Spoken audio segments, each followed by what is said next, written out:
வணக்கம் நேர்களே. இது ஷர்மிளா டாக்கீஸ். நான் உங்கள் டாக்டர் ஷர்மிளா. இன்னைக்கு நம்மளோட சிறப்பு விருந்தினரா இணைஞ்சிருக்கிறாரு ஊடகவியலாளர் திரு புன்னை வளவன் அவர்கள். வணக்கம் தோழர். மேம் வணக்கம். ஆரம்பத்திலிருந்தே நீங்க பாத்தீங்கன்னா, தாவேகாவுல வைக்கக்கூடிய ஒரே எலக்ஷன் ஸ்ட்ராட்டஜி திமுக எங்களுக்கு ஏகப்பட்ட தொல்லைகள் தருது. எங்களுக்கு பிரச்சாரம் பண்ண விட மாட்டேங்கிறாங்க, கூட்டம் நடத்த விட மாட்டேங்கிறாங்க, பர்மிஷன் குடுக்க மாட்டேங்கிறாங்க. இதெல்லாம் ஒரு கட்டம் வரைக்கும் சொன்னாங்க. அப்புறம் ஒரு கட்டத்துல ஆதவ அர்ஜுனா என்ன சொன்னாரு அப்படின்னு பாத்தீங்கன்னா, மாரல் கோட் ஆஃப் கான்டக்ட் வரும். அப்புறம் பாருங்க எல்லாமே தேர்தல் ஆணையம் கையில போயிடும். அதுக்கப்புறம் பாருங்க எங்க தலைவர் களத்துக்கு வந்தாருன்னா என்ன நடக்குது அப்படிங்கிறத பாருங்க. திமுகலாம் தெறிச்சு ஓடப் போகுது அப்படிங்கிற அளவுக்கு பேசினாரு. ஆனா இன்னைக்கும் பாத்தீங்கன்னா, தினம் தினம் ஒரு புரோகிராம் அறிவிக்கிறாங்க. அப்புறம் எங்களுக்கு பர்மிஷன் குடுக்கல அப்படின்னு சொல்லி கேன்சல் பண்றாங்க. 1 மணி நேரம் தான் எங்களுக்கு பர்மிஷன் குடுக்குறாங்க. அந்த 1 மணி நேரத்துக்குள்ள எப்படி நாங்க முடிக்கிறது? அப்படிங்கிற கேள்விகள எழுப்புறாங்க. இன்னொரு பக்கம் தேர்தல் ஆணையம் தரப்புல பாத்தீங்கன்னா, இவங்க ப்ராப்பரா முறையா ஆன்லைன்ல அப்ளிகேஷனே முதல்ல ஃபைல் பண்ணல. அதுவே அவங்களுக்கு நடைமுறையே என்னன்னு தெரியல அப்படிங்கிற குற்றச்சாட்டுகள வைக்கிறாங்க. எந்த தரப்புல உண்மை இருக்குன்னு நினைக்கிறீங்க? ஆதவ அர்ஜுனா அவர்கள் விஜய டிஃபெண்ட் பண்றதுக்கும், தங்க மேல எந்த தப்புமே இல்ல அப்படிங்கிறதுக்காக தான் இவ்வளவு விஷயங்களையும் குக்கப் பண்ணுகிறார் அப்படிங்கிற விஷயத்துக்கு நான் நகர்த்த விரும்புறேன். அடிப்படையில அவங்க சொல்லியிருப்பது முழு உண்மையும் இல்ல, முழு பொய்யும் இல்ல. அவங்க பாதி உண்மையை அவர்களுக்கு தகுந்தாற் போல திரிப்பதுதான் ரொம்ப அபாயகரமானதாகவும் மாறி இருக்கிறது. ஆதவ அர்ஜுனா போய் சொல்றாரு இல்லையா, திமுக போலீஸ் அவங்க எல்லாம் பாத்தீங்கன்னா ஸ்டாலின் போட்ட ஆட்கள் அப்படின்னு. அப்புறம் எப்படி இப்ப கிளம்பி நீங்க திருநெல்வேலிக்கு போறீங்க? தூத்துக்குடியில உங்களுக்கு ரோட் ஷோக்கு எப்படி பர்மிஷன் கொடுக்கப்பட்டது? நாளைக்கு கடலூர்ல உங்களுக்கு கொடுக்கப்பட்டது எப்படி? இந்த 3 டிஸ்ட்ரிக்ட்லயும் ஒரு இவங்க போய் கம்ப்ளைண்ட் எல்லாம் கொடுத்த பிறகு, இல்ல அதுக்கு முன்னாடியும் பின்னாடியும் 8 எஸ்பிஸ தமிழ்நாட்டுல மாத்திருக்கிறாங்க. டிஜிபிய மாத்திருக்கிறாங்க. இந்த 8 எஸ்பிஸ்ல இந்த 3 மாவட்டத்துல பர்மிஷன் கொடுக்கப்பட்ட இடங்களில் இருக்கிறவர்கள் இப்ப புதிதாக போடப்பட்டவர்கள் அல்ல. ஸ்டாலின் அவர்கள் மாடல் கோடு வருவதற்கு முன்பாக முதலமைச்சராக இருக்கும்போது போடப்பட்ட டிரான்ஸ்பர், போஸ்டிங், ப்ரமோஷன். அப்படின்னா ஸ்டாலின் போலீஸ் விஜய்க்கு எப்படி அனுமதி கொடுத்ததுங்கிற கேள்வி வருது. எனவே இப்ப இது சென்னைக்குள்ளன்னு அவங்க கிளைம் பண்றாங்க இல்லையா, விஜய் அவர்களுக்கு முதல்ல வெளியில வரணும் என்கிற நோக்கம், திட்டம், அதற்கான ஒரு கன்விக்ஷன் இருந்ததாங்கிற கேள்வியை நம்ம எழுப்புவோம். ஒரு 2 மாதங்களுக்கு முன்பாக அது தாவேகா தரப்பினராலே கசிய விடப்பட்டது. இப்ப வரைக்கும் அதை அவங்க மறுக்கல. விஜய் 5 இடங்களில் கூட்டம் நடத்த போகிறார். வட தமிழ்நாட்டுக்கு ஒரு இடம், சவுத் 1, மேற்கு மண்டலம் 1, டெல்டா, சென்னை, காஞ்சிபுரம், செங்கல்பட்டு இதை உள்ளடக்கி 1. இந்த 5 பொதுக்கூட்ட ஃபார்மேட்ல தான் அவர் தயாராகிறார். இப்ப வரைக்கும் மறுக்கல. இல்ல 234க்கு வரும்னு நீங்க மறுத்து பேசியிருக்கலாம். அதை கான்சியஸா கேடஸ தயார்படுத்துவதற்காக விஜய் தரப்பு இறக்கி விட்டது. 2வது, எடப்பாடி பழனிசாமி அவர்கள் வேட்பாளர் அறிவிக்கிறார். முதலமைச்சர் ஸ்டாலின் வேட்பாளரை அறிவிக்கிறார். பேரை மட்டும்தான் அறிவிச்சாங்க. கூப்பிட்டு ஒரே ஸ்டேஜ்ல நிக்க வச்சு நான் பேரை வாசிப்பேன், நீ எனக்கு ரியாக்ஷன் கூட எடுத்து கட் பண்ணி ஷார்ட்ஸ் போட்டுக்கலான்னு இந்த திட்டத்தோட அத்தனை பேரையும் வர வைக்கல. அப்ப ஆப்வியஸா 10 நாளைக்கு முன்னாடி நீங்க வேட்பாளரை அறிவிக்கும் போதே போக மாட்டோங்கிறது உங்களுக்கு தெரியும். வேட்பாளர்களும் சொல்லப்பட்டுதான் வரவழைக்கப்பட்டிருக்கிறார்கள். ஏன்னா இன்னைக்கு அந்த ஷார்ட்ஸ்ல இருந்து பொம்மையில இருந்து அதிமுக கூட்டத்துல ஜெயலலிதா, எம்ஜிஆர் போல அவங்கள மாதிரியான லுக்கலைக்ல ஆளை கூப்பிட்டு போலாம்.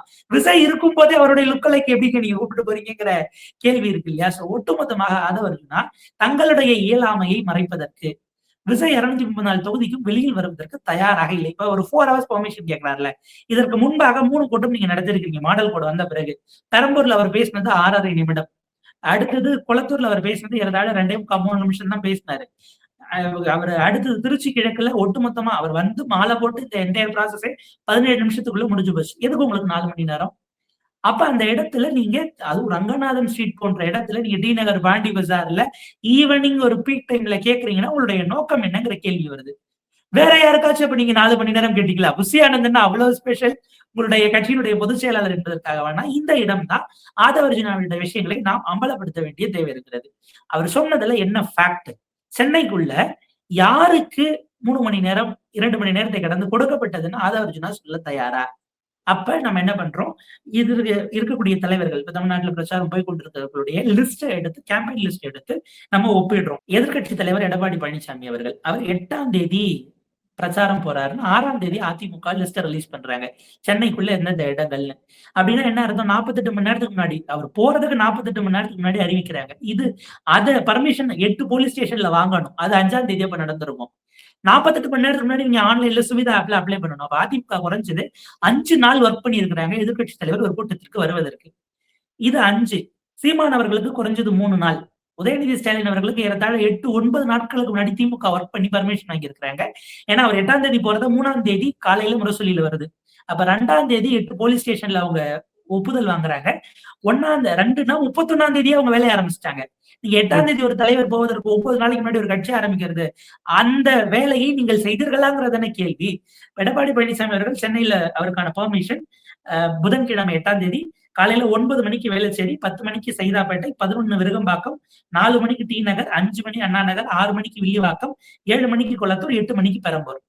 அவரு போய் என்ன மீண்டும் 2.0 திராவிட மாடல் ஆட்சி அமைய ஸ்டாலினுக்கு வாக்களியுங்கள்னு கேட்க போறாரா? திமுகவை எதிர்த்து தான் பேச போறாரு. இன்னைக்கு 66 எம்எல்ஏவை கையில வச்சிருக்கிறவர். அவருக்கும் அதே 1 மணி நேரம் தான் அப்படிங்கிறது. பிரேமலதா விஜயகாந்த் சென்னை முழுக்க பிரச்சாரம் பண்ணாங்க. எங்கேயும் அவங்களுக்கு 2 மணி நேரம் 3 மணி நேரங்கிறதெல்லாம் இல்ல. அந்த பாயிண்ட்ஸ் ஏன்னா சென்னைக்குள்ள நீங்க எப்படி பார்த்தாலும் சோக் ஆகும். அத போலீஸ் யாரா இருந்தாலும் அனுமதிக்க மாட்டாங்க. சரிங்க.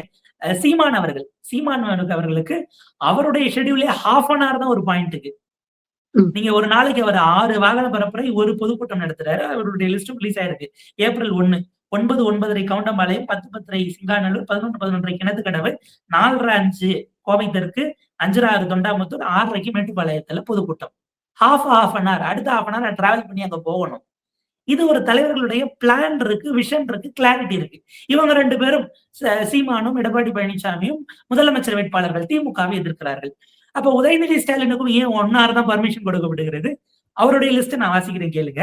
5ஆம் தேதி 10 மணிக்கு விராலிமலை, 11 மணிக்கு புதுக்கோட்டை, 4 மணிக்கு ஆலங்குடி, 5 மணிக்கு பேராவூரணி, 6 மணிக்கு பட்டுக்கோட்டை, 7 மணிக்கு ஒரத்தநாடு. அப்ப போலீஸ்க்குள்ள அவங்க எஸ்ஓபியாக போட்டிருப்பதே இந்தந்த பாயிண்ட் இங்க பொதுக்கூட்டம், இங்க பிரச்சார தெருமுனை பிரச்சாரம். இதுக்கு இவ்வளவு நேரம் தான். நீங்க அந்த 1 ஹவர்னு சொல்றது ஃப்ரண்ட்ல ஒரு 1/2 அன் ஹவர் பஃபர், பின்னாடி ஒரு 1/2 அன் ஹவர் பஃபர்னு வச்சு அந்த 2 ஹவர்ஸ்ங்கிறது ஓவராலா உங்களுக்கு திட்டம் இருக்கும். நீங்க சென்னைக்குள்ள ஏறத்தாழ பெரம்பூர் தொகுதியிலே ஒரு 60 பேர் வரைக்கும் என்னமோ வேட்புமனு தாக்கல் பண்ணாங்க. பெரம்பூருக்குள்ள எவ்வளவு போலீஸ் ஸ்டேஷன் இருக்கும்? எத்தனை பீட் போலீஸ் ஸ்டேஷன் இருக்கும்? 66 பேரும் கேம்பெயின் பண்ணா எல்லாருக்கான பாதுகாப்பையும் முடிஞ்சு செய்ய வேண்டியது அந்த போலீஸ்க்கான கடமை. நீங்க அதை எப்படி சர்வசாதாரணமா கொண்டு போயிட முடியுங்கிற கேள்வி இருக்கு இல்லையா? உங்களுக்கு 600 பேர் 700 பேர் சென்னைக்குள்ள 16 தொகுதியில வேட்புமனு போட்டா இது 650 காவலர்களை ஒவ்வொரு ஆளுக்கு ஒருத்தர் அனுப்புனாலே வரும். இது போக நீங்க தலைவர்களாக மற்ற இடங்களுக்குன்னா எவ்வளவு பேருக்கு பந்தோபஸ்து போடுறீங்க? லா அண்ட் ஆர்டர் என்ன ஆகுது? இவ்வளவு சிக்கல்கள் இருக்கும்போது விசை படி கேட்பது, ஆதவர்ஜன படி கேட்பது. நான் கேட்கறது, நீங்க கேட்ட இடத்துல 4 ஹவர்ஸ் கொடுக்கல, குற்றச்சாட்டு வைக்கிறீங்க. ஓகே, கொடுத்த இடத்துல ஏன் பண்ணல? உங்களுக்கு 10 மணிக்கு வில்லிவாக்கம் அப்படின்னா 11 நீங்க என்ன சொல்றீங்க? அது அங்க 1 ஹவர் முடிச்சுட்டு வர முடியாது. இன்னும் 1 மணி நேரம் அவ்வளவு பெரிய உரையை ஆற்ற போறாரு. அவருடைய ப்ரிப்பரேஷன் என்னவோ அதை டெலிவர் பண்ண போறாரு. நீங்க ஏர்லி மார்னிங் ஃபர்ஸ்ட் பாயிண்ட்டுக்கு ரொம்ப ஏர்லியா வந்து 1/2 ஹவர் முன்னாடி ஆரம்பிச்சா காவல்துறை மாட்டேன்னு சொல்ல போறது இல்லையே. இதுல நம்ம பார்க்கக்கூடியது இவர் கேட்ட அதே டி நகர்ல 2024 பிரதமருடைய ரோட் ஷோ, பிரதமருடைய யூடியூப் சேனல்ல 40 நிமிஷம் 39 நிமிஷம் தான் ஆக்சுவலா அவருடைய டியூரேஷன். ஃப்ரண்ட்ல ஒரு 1.5 ஹவர் எடுத்து ஏன்னா இவருக்கு ஒய் பிளஸ் அங்க எஸ்பிஜி பாதுகாப்பு. அவங்க சானிடைஸ் பண்றாங்க. முடிச்ச அடுத்து ஒரு 1/2 ஹவர் அது கிளியர் ஆகுது. ஒட்டுமொத்தமாக 3 மணி நேரம் ஒரு பிரதமருக்கான அவர் 3 சட்டமன்ற நாடாளுமன்ற தொகுதினா 18 எம்எல்ஏ கான்ஸ்டிடுவன்சிஸ் உள்ளடக்கிய இடத்திற்கு ஒரு பிரதமருக்கு கொடுக்கறத விட கூட கொடுத்தா நீங்க அப்படி என்ன கேம்பெயின் பண்ணிட போறீங்க? அப்படி எதுவும் நீங்க பண்ண மாதிரி தெரியலையேங்கிற கேள்வி எல்லாம் வருகிறது. சோ ஓவராலாக தங்களுடைய பயிற்சியின்மை, தங்களுடைய முதிர்ச்சியின்மை, பர்மிஷன் கொடுத்தாலும் வெளியே வருவதற்கு போகணுமா என்கிற அந்த ஒரு இடத்திலிருந்து ஒரு தயக்கத்தோடு இன்னமும் அவருக்கு ஒரு ஒரு பொலிட்டீஷியனாக அல்லது ஒரு அரசியல் கட்சி தலைவராகவே அவர் இன்னும் பரிணமிக்கவில்லைங்கிற குற்றச்சாட்டை மீண்டும் மீண்டும் விஜய் தரப்பு உறுதிப்படுத்துகிறது. ஓகே. இப்போ ஃபார் இன்ஸ்டன்ஸ் ஸ்டாலின் அவர்கள் பண்றாரு இல்லையா? இப்போ ஒவ்வொரு மண்டலமா போறாரு. அங்க சுத்தி இருக்கக்கூடிய அந்த தொகுதியுடைய வேட்பாளர்கள ஒரே மேடையில ஏத்திட்டு ஒரு கூட்டம், ஒரு பொதுக்கூட்டம் மாரி நடத்தி வாக்குகள் சேகரிக்கிறாரு. அந்த மாதிரியாவது விஜய் பண்ணலாமே. அதற்கான பிரிப்பரேஷனாவது இவங்க மச் அஹெட் பண்ணியிருக்கலாம்ல. இப்ப நீங்க சொல்ற இந்த விஷயங்கள் எல்லாம் கேட்கும் பொழுது, இந்த அரசியல் கட்சிகளுக்கெல்லாம் கிரவுண்ட்ல ஒரு காடர் ஸ்ட்ரென்த் இருக்கு.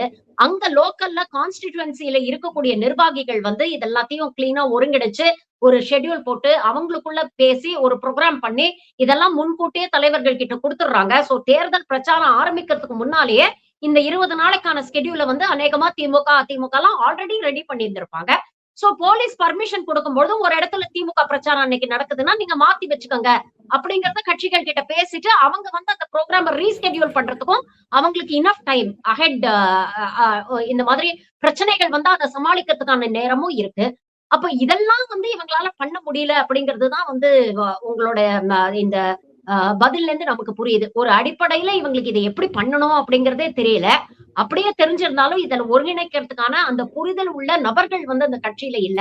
2ஆம் கட்ட தலைவர்களுக்கும் அந்த புரிதல் இல்ல. இதெல்லாம் பார்க்கும் பொழுது அட்லீஸ்ட் ஸ்டாலின் அவர்கள் பண்ற மாதிரி நீங்க சொன்னீங்க இல்லையா 5 மண்டலத்துல ஆல்ரெடி பிளான் பண்ணி வச்சிருந்தாங்கன்னு. அப்படியாவது ஒரு பிரச்சாரத்த பண்ணி மக்கள போய் சந்திச்சிருக்கலாமே! வேட்பாளர்கள அறிமுகப்படுத்தியிருக்கலாமா? அத ஏன் பண்ண தவறுறாங்க? எங்க சிக்கல்னா 2ஆம் கட்ட தலைவர்கள் அல்லது அட்வைஸ் கொடுக்கக்கூடிய இடத்தில் இருக்கிறவர்களுடைய அட்வைஸை இப்ப செங்கோட்டையன் உள்ள இருக்கிறார். அவரால முதல்ல அங்க ஃப்ரீ வில்லோட பேசுவதற்கான வாய்ப்பை, சூழலை கட்சித் தலைவர் ஏற்படுத்தி இருக்கிறாரான்னு ஒரு கேள்வி இருக்கு. நீங்க ஒரு கட்சியினுடைய தலைமை அலுவலகம் இருக்கிறது. நீங்க அறிவாலயமா எடுத்துக்கலாம், இல்ல அவை சண்முகம் சாலைக்கு அதிமுகவுக்கு போலாம், அது விசிகாவாகட்டும், கம்யூனிஸ்ட் அலுவலகம் போகட்டும். நீங்க போறீங்கன்னா, கூப்பிட்டு ரிசீவ் பண்றதுக்கு அங்க ஆபீஸ்ல ஒரு பொறுப்பாளர் இருப்பாரு. ஆபீஸ் பீரராக அங்க தலைமை நிலை செயலாளரோ, இல்ல அங்க அதுக்குன்னு ஒரு பொறுப்பாளர போட்டு வச்சிருப்பாங்க. வந்தா என்ன ப்ராசஸ், எப்படி கூப்பிட்டுட்டு போறதுன்னு அங்க ஒரு சிஸ்டம் ஆப்டிமைஸா இருக்கும். நீங்க பனையருக்குள்ள போனீங்கன்னா, யாருக்குமே எப்ப விஜய் வருவாருன்னு தெரியாது அலுவலகத்துக்கு. வருவாரானும் தெரியாது. எப்போ வருவாருங்கிறது வேற. வருவாராங்கிறதும் தெரியாது. செங்கோட்டையன் கிட்ட அட்வைசஸ் கேட்க சொன்னா, too many cooks spoil the பிராத்ங்கிற மாதிரி நெறைய ஆளாளுக்கு எக்கச்சக்க ஆலோசனைகள சொல்லி, அதிலிருந்து விஜய்க்கு ஒரு தெளிவான டெசிஷன் அவரால எடுக்க முடியலன்னு நம்ம அத பார்க்கணும். 2வது அவங்களுக்குள்ள இருக்கிற முரண்ல விஜய்க்கு அவங்க கம்யூனிகேட் பண்றதிலேயே பல குழப்பங்கள உள்ளடி வேலைகள் செய்கிறார்களான்னு ஒரு கேள்வி இருக்கு. செங்கோட்டையன் தான் இப்ப 3 நாளா உட்கார்ந்து இந்த திருநெல்வேலி மீட்டிங்கான வேலைகள பார்த்துட்டு இருக்கிறார். அவர நீங்க தென் மண்டலத்திற்கான மேற்கு மண்டலத்துக்கான பொறுப்பாளரா போட்டீங்க. அவர் சவுத்ல இல்ல. ஆனா இப்ப 3 நாள் அவருடைய கேம்பெயின் காலி. நீங்க வர்றதுனால. ஏன்னா அவர்தான் ஓரளவுக்கு சிக்கல் இல்லாம அது ஈரோட்டில் நடத்திய கூட்டமாகட்டும், கடைசியா திருச்சி வரைக்கும் அவர் கோஆர்டினேட் பண்ணது பெரிய அளவுக்கான ஒரு வெளிப்படையா தெரியக்கூடிய அளவுக்கான முரண்பாடுகள் வரக்கூடிய அளவுக்கு இல்ல.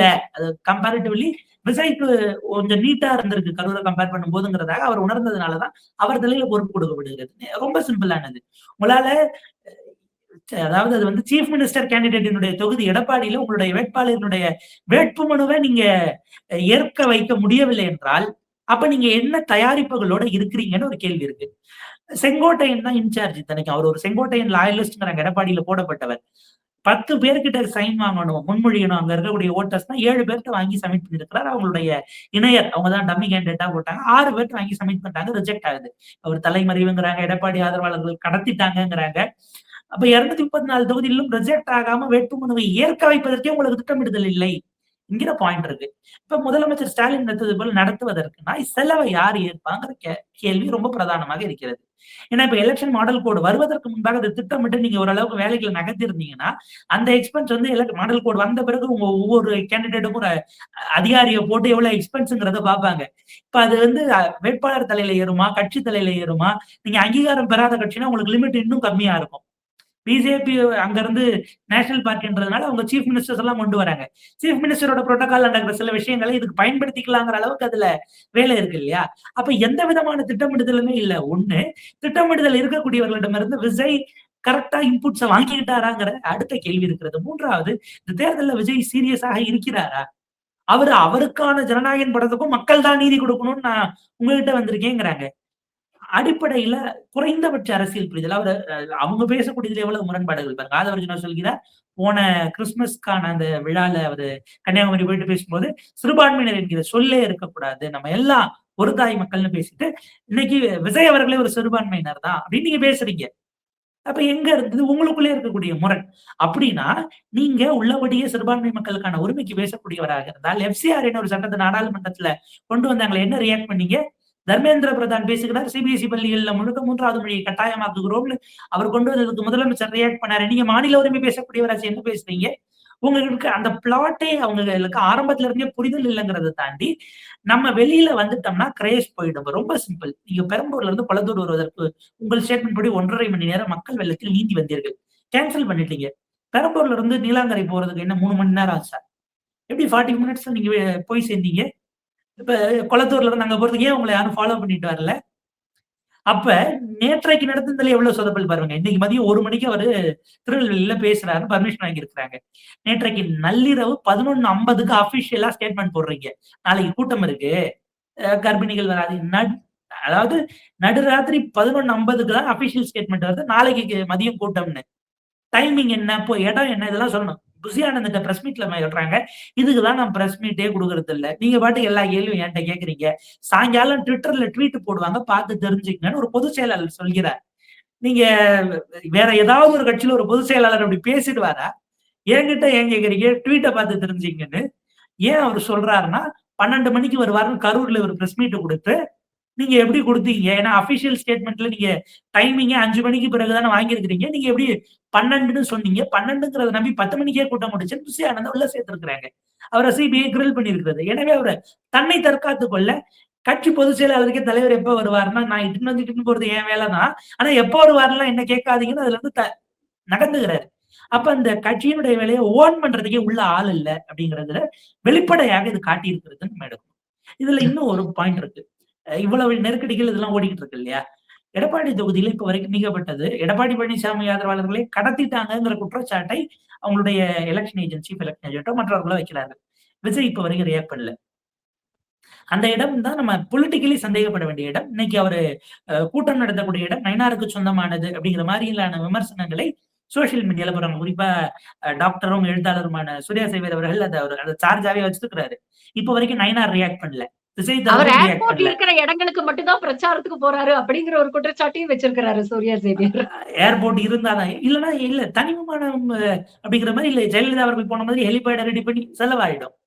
அப்ப அந்த இடம் இருக்கு. அது உண்மையும் கூட இல்ல. ஏர்போர்ட் இருக்கிற ஊராதான் அவர் போக போறாருங்கிறது. அந்த 5 மண்டலங்களே ஏர்போர்ட்டை பார்த்து தான் போயிருப்பாருங்கிறது இருக்கு. இப்ப பெரம்பூரில் விஜய்க்கு எதிராக இரட்டை இலையில் ஏடிஎம்கே கேண்டிடேட்டை எடப்பாடி பழனிசாமி போடாமல் இருந்ததற்காக எடப்பாடி தொகுதியில் கேண்டிடேச்சர் தள்ளுபடியானாலும் பரவாயில்லைன்னு அதை கண்காணிக்காம விஜய் விட்டுட்டாரா என்கிற கேள்வியை எழுப்பினால் is there a political understanding என்று எழுப்பினால் அதற்கு குறைஞ்சபட்சம் நீங்க 2 பேரும் பதில் சொல்ல வேண்டிய இடம் வரும் இல்லையா? எல்லாவற்றையும் நீங்க எல்பிஜி கேஸ் இல்லைன்னா ஸ்டாலினாச்சும் பார்த்து செஞ்சிருக்கலான்றது என்ன மாதிரியான புரிதல் என்கிற கேள்வி இருக்கு. சோ விஜய் ஓவராலாக மிகப்பெரிய சொதப்பல் இருக்கு. என்ன பிரச்சனைனா அவரு பொலிட்டிக்ஸ்க்கு வரக்கூடாதுன்னா அது எதுவுமே நம்மளுடைய விஷயம் கிடையாது. நீங்க புதுசா வரீங்க அப்படின்னா இன்னும் நிறைய உழைக்கணும். அதுக்கு மேல களத்துக்கு வரணும். உழைப்பே இல்லைங்கிறதுதான் உங்கள் மீதான விமர்சனம். நீங்க என்னன்னா மீடியாவினுடைய இந்த உங்களுக்கு ஹைப் இருக்கிறது என்பதற்காக ஒரு யுஃபோரியா உங்களுக்கு கிரியேட் ஆகுது என்பதற்காக நீங்க உண்மையை சொல்லிட்டு மக்கள்கிட்ட போய் ஓட்டு கேளுங்க. திமுக அதிமுக அட்மினிஸ்ட்ரேட்டிவ் ரீதியிலாக சிக்கல்கள் இருந்திருக்கிறது. இந்த பாலிசி டெசிஷன்ஸ் தப்பு பண்ணிட்டாங்க. இதை அவங்க செஞ்சிருக்கலான்னு அவங்களால அதை ஒரு கவுண்டர் கொடுக்கறது ப்ராக்ரஸிவான ஒரு கிரிட்டிக்கு கொடுத்து நகர்த்த முடிஞ்சா அதுதான் தேவையை தவிர மக்கள் கிட்ட பொய் சொல்லி வருவது என்பது உங்களுடைய என்டையர் பாலிடிக்ஸின் மீதான சந்தேகத்தை ஏற்படுத்துகிறது. அதுதான் செய்யக்கூடிய மிகப்பெரிய தவறா இருக்கு. பொய்யை கையில எடுத்துக்கிட்டு வருவது என்பது ரசிக்கத்தக்கதல்ல, நியாயமானதும் அல்ல. இப்போ ஆதவ் அர்ஜுனா போன்ற ஒரு மிகப்பெரிய தேர்தல் வியூக வகுப்பாளரை அவர் கட்சியில வச்சிருக்கிறாரு. அவர் மேடை மேடையா சொன்னாரு 2021ல திமுகவுடைய வெற்றிக்கே நாங்க தான் காரணம். நாங்க தான் எல்லா தேர்தல் வியூகத்தையும் வகுத்து கொடுத்தோம். அதனாலதான் திமுக வெற்றி பெற்றது அப்படிங்கிற ஒரு விமர்சனங்கள்லாம் பல மேடையில ஆதவ் அர்ஜுனா வச்சிருக்கிறாரு. அப்படிப்பட்ட ஒரு திறமையான தேர்தல் வியூக வகுப்பாளரை கையில வச்சுக்கிட்டு இவங்களால அடிப்படை விஷயங்களை ஒரு கேண்டிடேட் செலக்ஷன் ஆகட்டும், இல்ல அவங்களுடைய கேண்டிடேட்ஸ் உடைய இந்த அபிடவிட்டை சரி பார்க்கறதாகட்டும், இப்படி கேண்டிடேட்ஸ் ரிஜெக்ட் ஆகுறதாகட்டும், ஒவ்வொரு இடத்துலயும் பரப்புரை ஆர்கனைஸ் பண்றதாகட்டும், இப்படி எல்லா இடத்துலயுமே ஏதோ ஒரு சுணக்கம் இருக்கு. ஒரு டிஸ்ஆர்கனைஸ்ட் ஒரு விஷயத்த நம்மளால பார்க்க முடியுது. ஒரு தேர்தல் அப்படிங்கறதுல பிரச்சாரம் அப்படிங்கறதே தலைவர்கள் நேரடியா போய் மக்களை சந்திக்கணும். நீங்க சொன்னீங்க இல்லையா, விஜய்க்கு ஒரு ஆரா இருக்கு, அந்த ஆரா போயிடுமோ, அந்த கரிஸ்மா போயிடுமோன்னு அவர் பயப்படுறாரு அப்படின்னு. பட் அதை தாண்டி மக்களை நேரடியா நீங்க போய் சந்திச்சாதானே ஒரு இமோஷனல் கனெக்ட் அப்படிங்கிறது மக்களோட உண்டாகும். அங்க லோக்கல்ல இவர்கள் கட்சி சார்பாக நிற்கக்கூடிய வேட்பாளர்களுக்கும் அது ஒரு அங்கீகாரம் மாதிரி இருக்கும் இல்லையா? இப்ப விஜய் உண்மையிலேயே பக்கத்துல நின்னு இவர் தான் வேட்பாளர், இவருக்கு ஓட்டு போட்டா எனக்கு ஓட்டு போடுற மாதிரி அப்படின்னு சொல்றது அப்படிங்கிறது மக்கள் கிட்ட எவ்வளவு பெரிய ஒரு இம்பாக்டை ஏற்படுத்தும் அப்படிங்கிறது இருக்கு. இன்னைக்கு பாத்தீங்கன்னா விஜயுடைய கார்ட்போர்ட் கட் அவுட்டை வச்சு வேட்பாளர்கள் தேர்தல் பிரச்சாரம் பண்ணக்கூடிய ஒரு அவல நிலைக்கு வந்திருக்கிறாங்க. உண்மையிலேயே அந்த வேட்பாளரை பார்க்கும்போது நமக்கு பாவமா இருக்கு. அவங்களுடைய நேரம், அவங்களுடைய பணம், அவங்களுடைய உழைப்பு, இது எல்லாத்தையும் இவர்களுடைய வெற்றி பந்தாவுக்காக இவங்க விரயம் பண்றாங்களோ அப்படிங்கிற ஒரு விமர்சனமும் சமூக வலைதளங்களை பார்க்க முடியுது. இதெல்லாம் எப்படி பாக்குறீங்க? விஜய் கிரவுண்டுக்கு போக வேண்டியதுல மிக முக்கியமான தேவை, நீங்கள் 100 பேருக்கு புசி ஆனந்த் சொன்னாரு இல்லையா, சைக்கிள்ல பின்னாடி அந்த கோந்து வாலியை கட்டிக்கிட்டு போஸ்டரை கொண்டு போய் ஒட்டினவங்களுக்கு நீங்க மோர் தென் 100 100க்கும் மேற்பட்ட தொகுதிகள்ல கொடுக்கல. அப்படி புதிதாக வந்தவர்களை நாங்க இவங்களுக்கு வேலை செய்ய மாட்டோம்னு உள்ளூர்ல இருக்கக்கூடிய தாவேக்காரர்கள் புறக்கணிக்கிறார்கள். கட்சி ஆபீஸ்க்கு வாசல்ல நின்று போராடிட்டு இருக்கிறாங்க. கூட பிரச்சாரத்துக்கு தனி ஒரு நபராக, தனி மனிதன், தனி ஒருவனாக போகக்கூடிய வீடியோ கிளிப்பிங்ஸ் நம்மளால பார்க்க முடிகிறது. அதாவது அந்த திமுக அதிமுகலயே முதலமைச்சர் போறாரு அப்படின்னா முதலமைச்சர் ஒரு குழு போட்டு திமுக அனுப்பி இருக்கிறாங்க. எதற்குன்னா சீட்டு கிடைக்காம போய் மன வருத்தத்தில் இருக்கிறவர்களை சமாதானப்படுத்தி பேச்சப் பண்ணி வேலை பாருங்கன்னு கன்வின்ஸ் பண்ணுவதற்கு மூத்த தலைவர்களை போட்டு ஒரு குழு உள்ள போயிருக்கிறது. இது அரசியல் தெரிந்தவர்கள் செய்யக்கூடியது. தலைவரே போய் அங்க நின்னு இவர்தான் வேட்பாளர். இந்த முறை அவருக்கு நம்ம குடுக்குறோம். நம்ம உழைக்கணும் அப்படின்னா, அந்த மன கிளேசத்துல ஒரு ஒரு விதமான நம்ம இவ்வளவு நாள் உழைச்சு நமக்கு கிடைக்கல, இல்ல ரெகக்னிஷன் ரொம்ப லேட்டா கிடைக்குமா, எப்ப கிடைக்கும்னு இருக்கக்கூடியவங்களுக்கு, தலைவர் அங்க போய் ஊர்ல நின்னு இவர வேட்பாளர் வேலை செய்யுங்க அப்படிங்கும்போது, சரி தலைவர் இவ்வளவு தூரம் வந்து சொல்றாரு, செய்வோங்கிற அந்த உணர்வை ஏற்படுத்துவதற்கு தலைவர்கள் போகணும். இவங்க போய் ஏற்கனவே வேற கட்சிக்கு போடணும்னு இருக்கிறவங்களை கன்வின்ஸ் பண்ணி கூட போறதில்ல முதல்ல. சொந்த கட்சியை நீங்க உழைக்க வைக்கணும்.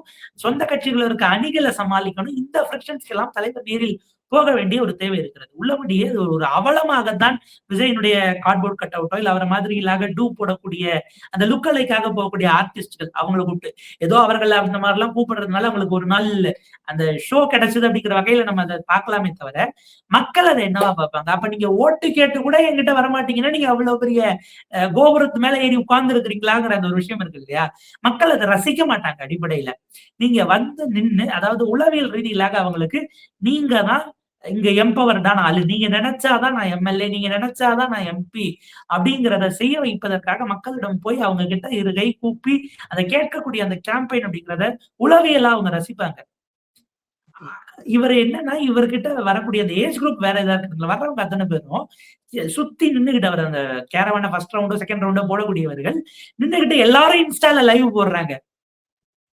யாரும் பேசினதுல இருந்து கருத்துக்களை எடுத்துட்டு போறது. அப்ப அவங்களுடைய நோக்கம் அது கிடையாது. நீங்க ரிப்பீட்டடா ஒரு 3 முறை 4 முறை அவர் அங்கேயே ரெகுலரா போறாரு இல்ல அங்க ஆபீஸ் போட்டுறாரு அப்படின்னா இந்த இஃபோரியா குறைஞ்சிடும்.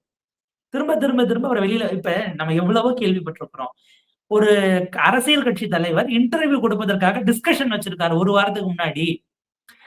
ஏப்ரல் 14 அன்னைக்கு அவருடைய 4 மணி நேர பேட்டி. அதுவும் 4 மணி நேரமா படம் படம் போல அப்படிங்கிற லெவலுக்கு இருக்கிறது. அதுவும் ஸ்டேஜ்டு அப்படிங்கிறத தாண்டி ஸ்டேஜ்டுக்கு ஒரு டிஸ்கஷன், சினிமாக்கு கதை டிஸ்கஷன், ஸ்கிரிப்ட் டிஸ்கஷன் உட்கார்ற மாதிரியே பாலிடிக்ஸையும் பாக்குறாரு அப்படின்னா உள்ளபடியே இந்த 234 இதுலயும் அவர் இறக்கி இருக்கக்கூடியவர்கள் ஏற்கனவே கடனை உடனே வாங்கிதான் அவங்க 2 வருஷம் கட்சி வேலைகளையே பார்த்திருக்கிறார்கள். அவர்கள் கடன்காரர்களாக போவார்கள் என்பதை தாண்டி எனக்கு அங்க வருத்தமா இருக்கக்கூடியது அவங்களுடைய இளமை என்பதை இளமை காலம் முழுவதையும் இதுல ஒப்பு கொடுத்துட்டு அவங்க நிக்கிறாங்க. வேலையில விட்டுட்டு வந்திருக்கிறாங்க பல விஷயங்களுக்கு. அவங்கள அப்ப நீங்க ஒண்ணு செம்மைப்படுத்தணும் ஏதோ ஒரு வகையில. அந்த செம்மைப்படுத்துவதற்கான எந்த முயற்சியுமே நீங்க செய்யல. ஒரு குறிப்பிட்ட ஏஜ்க்கு நீங்க புதுசா ஒரு வேலைக்கு போயிட்டு ஒண்ணு கத்துக்க முடியாது. கத்துக்கிட்டாலும் அங்க இருக்கக்கூடிய அந்த ஏஜ் ஃபேக்டர் சார்ந்த ஸ்டீரியோடைப்ஸ் இல்ல அதற்கு பிறகு உங்களுக்கு கரியர்ல என்ன ப்ராக்ரஸ் இருக்குங்கிறது இருக்கு. இதற்கு முன்னாடில நீங்க கடன்காரராக இருந்தா உங்களுடைய டிபெண்டன்ஸாக இருக்கக்கூடியவர்கள். அது உங்களுடைய குடும்பமா இருக்கலாம், பிள்ளைகளா இருக்கலாம். இவர்களுடைய இதுக்கு எதுவுமே செய்யலையேங்கிற எண்ணத்தோட உங்களுடைய அந்த ஒரு குத்துதலோடய அவங்க அதுக்கு பிறகு வாழ்நாள் முழுக்க வாழ வேண்டிய சூழல் ஏற்படும். அப்ப இதெல்லாம் அந்த குறைந்தபட்ச தீமையை அவங்களுக்கு போற மாதிரியும் அதிகபட்சத்தை நான் பொறுப்பெடுத்துக்கிறேன்ற மாதிரி எங்கேயாவது எடுத்தாங்களா? இல்லங்கிறது நம்ம வெளிப்படையான விஷயமாக இருக்கிறது. சோ ஒட்டுமொத்தமாக விஜய் தன்னை நம்பி வந்தவர்களுக்கு சீட்டு கொடுக்காதவர்கள் ஏதோ ஒரு வகையில் தப்பி விட்டார்களோன்னு நினைக்கக்கூடிய அளவுக்கு இன்னைக்கு இருக்கிறது. அவர் வரமாட்டாருன்னு கன்வின்ஸ் ஆனதெல்லாம் இப்ப இந்த மேனிக்வென் எல்லாம் கொண்டு போறதுங்கிறது நம்ம இந்த டூப் இதுல போட்டிக்கே சரி சிந்துமால அரசியல்லையுமா அது அந்த பொம்மையை டம்மி அப்படிம்பாங்கல்ல கொண்டு போய் நம்ம துணிக்கடை வாசல் வைக்கிற மாதிரியான டம்மியில உட்கார்ந்து அதை கஸ்டமைஸ் பண்ணி வாங்கியிருக்கிறாங்க. இப்ப அந்த பொம்மை செய்யறவருக்கு அன்னைக்கு ஒரு 234 ஆர்டர் போலாம். எங்க வாங்குனீங்கன்னு தகவலை சொல்லுங்க, ஷேர் பண்ணுங்க, நாங்களும் வாங்கி வச்சுக்கிறோம் அப்படின்னுட்டு அதை தாண்டி அதனால ஒரு பயனும் இல்லைங்கிறது உள்ளபடியே இப்ப விவசாயிக்கு ரொம்ப தெளிவா தெரியும் அவருக்கு என்ன ஓட்டு கிடைக்க போகுது அப்படிங்கிறது. இவ்வளவுதான் கிடைக்க போகுதுன்னா நான் எதுக்கு வெளியில வரணும் என்கிற இடத்துல இருந்து ஒரு 234 அவர் 2 தொகுதியில நிக்கிறார் 232 அதுல வெல் டு டூவாக இருக்கக்கூடிய ஒரு 25 ஆர் 30 நீங்க விட்டுட்டீங்கனாலும் மீதி 200 குடும்பங்கள் அவங்களுடைய எதிர்காலம் என்ன அப்படிங்கிற ஒரு பெரும் கேள்வி இருக்கிறது. ஏன்னா இதற்கு பிறகு நீங்க எந்த வழியும் அவங்களுக்கு இது வரைக்கும் காட்டல. இதற்கு பிறகு காட்டணும் அப்படின்னா நீங்க அந்த அளவுக்கு பொலிட்டிக்கலி வெல் சவுண்டடா இல்ல ஒரு உங்களை தகுதிப்படுத்திக்கிறீங்களா, உழைக்கிறீங்களாங்கிற கேள்வி இருக்கும்போது வலியோட தான் நம்ம அதை பார்க்க வேண்டியிருக்குது. மக்கள் இதெல்லாம் எப்படி பார்ப்பாங்கன்னு நீங்க நினைக்கிறீங்க? ஒரு பக்கம் வந்து பவழ விழா பாப்பா அப்படின்னு திமுகவை எள்ளி நகையாடுறது. ஒரு 75 வருட பாரம்பரியம் உள்ள ஒரு கட்சிக்கும் எனக்கும் தான் போட்டி அப்படின்னு சொல்றது. ஆனா அதற்கான உழைப்ப வந்து இவங்க களத்துல போட மாட்டேங்கிறாங்க. இவங்களுடைய பொலிட்டிக்கல் இன்எக்ஸ்பீரியன்ஸ், இவங்களுடைய அட்மினிஸ்ட்ரேட்டிவ் இன்கெப்பாசிட்டி இது எல்லாமே வந்து ரொம்ப தெளிவாக நமக்கு வந்து களத்துல தெரியுது. அரசியல் புரிதல் இருக்கிறவங்களுக்கு. ஆனா விஜயுடைய ரசிகர்கள் இதெல்லாம் புரிஞ்சுப்பாங்கன்னு நினைக்கிறீங்களா? விஜயுடைய கண்மூடித்தனமான ரசிகர்களை விட்டுருங்க. எது நடந்தாலும் அதை நியாயப்படுத்தி ஓட்டு போடக்கூடிய ஒரு கூட்டம் இருக்கத்தான் செய்யும். ஆனா அதை தாண்டி ஒரு பொதுமக்கள்ல ஒரு நடுநிலையாளர்கள் அப்படின்னு இருப்பாங்க. ஒரு மாறுதல் வேணும்னு நினைக்கிறவங்க இருப்பாங்க. இல்ல ஒரு வாய்ப்பு கொடுத்து பார்க்கலாமே அப்படின்னு நினைக்கிறவங்க இருப்பாங்க. இவங்க தொடர்ந்து எல்லாத்துக்குமே திமுக தான் காரணம் அப்படிங்கிற ஒரு நரேட்டிவ செட் பண்றாங்க. ஒரு பொலிட்டிக்கல் ஸ்ட்ராட்டஜியாவே இத வந்து பயன்படுத்துறாங்க. இது மக்கள் கிட்ட எடுபடும் நினைக்கிறீங்களா? மக்கள் கன்வின்ஸ் ஆவாங்களா? நம்புவாங்களா? இல்ல இவங்களுடைய இயலாமையை மறைக்கிறதுக்காக இத பண்றாங்க அப்படிங்கிறது நமக்கு எலெக்ஷன்ல ரிஃப்ளெக்ட் ஆகும். தமிழ்நாட்டில் இருக்கக்கூடிய அரசியல் கட்சியின் தலைவர்கள், வேட்பாளர்கள், அங்க கட்சி பொறுப்பில் இருக்கக்கூடியவர்கள், அரசியல் விமர்சகர்கள், ஊடகவியலாளர்கள், செஃபாலஜிஸ்ட், புள்ளிவிவர புள்ளிகள், இவர்கள் எல்லாரை விடவும் தமிழ்நாட்டினுடைய வாக்காளர்கள், சராசரி வாக்காளர், அவங்க டீ கடையில நின்னுட்டு போற போக்குல அரசியல் பேசுவாங்க. ஈரான்ல இருந்து உள்ளூர் வரைக்கும் எல்லாம் பேசுவாங்க. அவங்களுக்கான புரிதல் கூட. மக்கள் உங்களை பார்க்க வருகிறார்கள் அப்படிங்கிறது ஒண்ணு.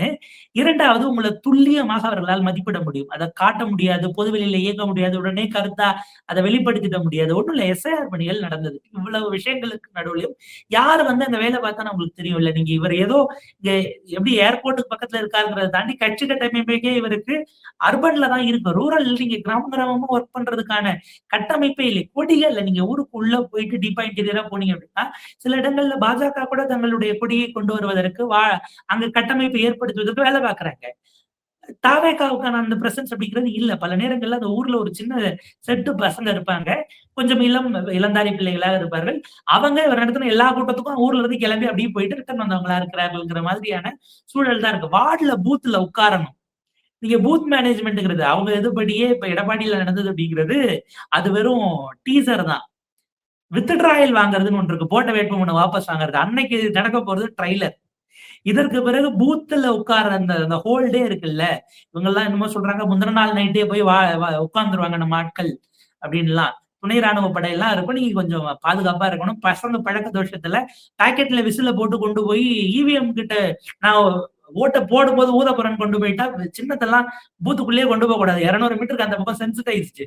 இதெல்லாம் அந்த பசங்க இயல்பாவே செஞ்சிருவாங்களோன்னு நமக்கு ஒரு பயம் இருக்கு. நீங்க பூத் ஏஜென்ட் இருக்காங்களா? இருக்கிறவங்களுக்கு என்ன ஒரு பணின்னு சொல்லி கொடுத்தீங்களா? எதையுமே நீங்க சென்சிடைஸ் பண்ணல. மக்களை பொறுத்த வரைக்கும் அவங்க எல்லாத்தையும் பார்ப்பாங்க. நீங்க குறிப்பிட்டதை போல திமுக, அதிமுக வேண்டாம்னு நினைக்கக்கூடிய ஒரு செக்ஷன் ஆஃப் ஓட்ஸ் இருக்கு. அது பலரும் பல காலத்துல அறுவடை பண்ணியிருக்கிறாங்க. ஆனா இவர் அதிமுகவை எதிர்க்காத வரை, அதிமுகவை சாஃப்டா பேசுற வரைக்கும், விஜய் வந்து முடிச்சுட்டு எலெக்ஷன் முடிச்சு அதுக்கு பிறகு அவர்கிட்ட பேசுவோம்னு ஒரு மத்திய அமைச்சர் ராமதாஸ் அத்வாலே பேசுறாரு. விஜய் முடிச்சுட்டு பணம் நடிக்க போயிருவாரு அப்படின்னு பியூஷ் கோயல் பேசுறாரு. இப்ப வரைக்கும் இப்ப பார்லிமெண்ட் செஷன் நடக்கும்போது அவங்க பல சட்டங்களை கொண்டு வந்திருக்கிறார்கள். அது திருநர்களுடைய உரிமை பறிக்கக்கூடிய மசோதாவாகட்டும், இல்ல எஃப்சிஆர் இல்ல மத்த எதுக்கும் நீங்க பிஜேபி ஏடிஎம்கேயும் தொடாத வரைக்கும் 2 பேருமே மோசமானவங்க. ஒரு அந்த விசு அவர்கள் அவரோட சம்சார மின்சாரத்து ஒரு டைலாக் வச்சிருப்பாரு. 1967க்கு பிறகு நான் பேண்டே போடுறது இல்லை அப்படின்ற மாதிரி. 67க்கு பிறகுதான் அந்த நாடு நாசமா போச்சு ஒரு செக்ஷன் இருக்கும் இல்லையா? அவங்கள சீமான் தான் இன்னைக்கு 2 பேரையும் திட்டி அந்த வாக்குகளை கொண்டு போறாரு. வெறும் திமுக எதிர்ப்பு. என்ன நடந்தாலும் திமுக தான் காரணம்னு பேசக்கூடியது அதிமுகவினுடைய யோசிப்பி. அடிவில்ல கை வாங்க மிஸ் ஆக போறது அதுவாகத்தான் இருக்கும். நீங்க திமுகவை பின் பாயிண்டா நீங்க கேள்வி கேட்டீங்கன்னா பரவாயில்ல. நீங்க வந்து பிளேட்டன்டான ஒரு எதிர்ப்புக்கு போறீங்க. அதுதான் பிரச்சனை. இஷ்யூஸ் இருக்கா? இப்ப கேனர் அவர்கள் மீது இடி ஒரு குற்றச்சாட்டு. அதிமுக அதை ஒரு வழக்கா போடுறாங்க. வழக்கா போட்டு ஒரு டைரக்ஷன் ஆகுறாங்க. நம்மகிட்ட லீகல் விங் இருக்கே, நம்ம வாங்கியிருக்கலாமே, அது என்னன்னு நமக்கு தெரியாதுங்கிற லெவலுக்கு நம்ம இருக்கிறோம். சதுப்பு நிலம் சார்ந்த ஒரு விஷயம் வருது பள்ளிக்கரணையில. நீங்க இருக்கிற வீட்டுல இருந்து வீட்டு மாடில இருந்து பாத்தீங்கன்னா சதுப்பு நிலம் தெரியும். அதிகபட்சம் 1.5 கிலோமீட்டர் இருக்கும் அப்படி குறுக்கால வந்தா. அந்த இடத்துக்கு நீங்க என்விரான்மெண்ட் வச்சிருக்கிறீங்களா? அல்லது அது சார்ந்த சூழலியல் சார்ந்து இயங்குவதற்கு உங்ககிட்ட ஆட்கள் இருக்காங்களா? நீங்க என்ன முயற்சி எடுத்தீங்க? அப்ப மக்கள் சார்ந்த பிரச்சனை. இப்ப வீடு ஆக்கிரமிப்புன்னு சொல்லி அகற்றப்படுகிறதெல்லாம் பெருங்கட்டிடங்களுக்கு வர்றதில்ல, பெருநிறுவனங்களுக்கு வர்றதில்ல. எளிய மக்களாக இருக்கக்கூடிய மக்களின் மீதுதான் நீதிமன்றம் வரைக்கும் அது போகுது. கோர்ட்டு தீர்ப்புதான்னு சொன்னாலும் அதுல எங்களுடைய நிலைப்பாடு இப்படி. ஒரு கஸ்டோடியல் டெத்தா இருக்கட்டும், ஒரு ஆணவ கொலையாக இருக்கட்டும், இஷ்யூ பேசிஸ்ல கருத்தே இல்லாத போது மக்கள் அவ்வளவுதான் போல இருக்கு அப்படிங்கறது தெள்ள தெளிவா புரிஞ்சுப்பாங்க. மத்த யாரு டிசப்பாயிண்ட் ஆகுறாங்களோ இல்லையோ, எலெக்ஷனுக்கு பிறகு விஜய் நிறைய டிசப்பாயிண்ட் ஆவா. மக்கள் அப்படி டேக்கன் ஃபார் கிராண்டடா நீங்க எடுத்துக்காதீங்க அப்படிங்கறதுதான் அவருக்கு நம்ம சொல்ல வேண்டியது. பல்வேறு விஷயங்களை இன்னைக்கு எங்களோட பகிர்ந்துகிட்டீங்க. உங்கள் நேரத்துக்கும் கருத்துக்களுக்கும் மிக்க நன்றி தோழர். Thank you very much for joining. மிக்க நன்றி.